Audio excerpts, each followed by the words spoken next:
ہرگز پیچھے نہیں ہٹے گی ہم لوگ. میدان جنگ میں فتح اللہ کی فتح ہے.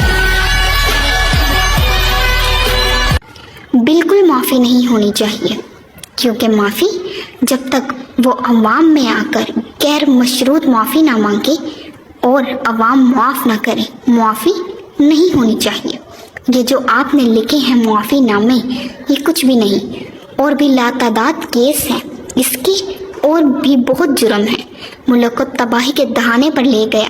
کس کس جرم پر معافی دیں گے؟ جب تک ملک میں سزا جزا کا قانون رائج نہیں ہوگا یہ ملک سنبھل نہیں سکتا. وہ تو ایک نسل برباد کر گیا، کس کس کو معافی دو گے؟ اس کے تمام جرائم سے معافی نام کا لفظ ہی حذف کرتے، مہربانی ہوگی.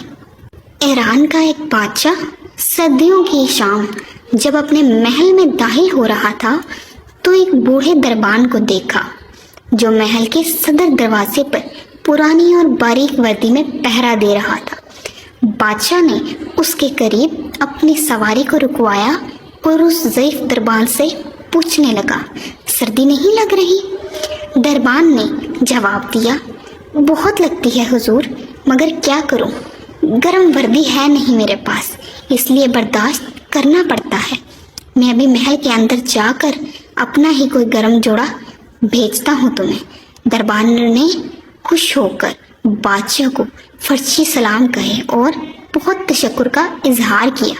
لیکن بادشاہ جیسے ہی گرم محل میں داخل ہوا دربان کے ساتھ کیا ہوا وعدہ بھول گیا. صبح دروازے پر اس بوڑھے دربان کی اکڑی ہوئی لاش ملی اور قریب ہی مٹی پر اس کی یک بستہ انگلیوں سے لکھی گئی یہ تحریر بھی، بادشاہ سلامت، میں کئی سالوں سے سردیوں میں اسی نازک وردی میں دربانی کر رہا تھا، مگر کل رات آپ کے گرم لباس کے وعدے نے میری جان نکال دی.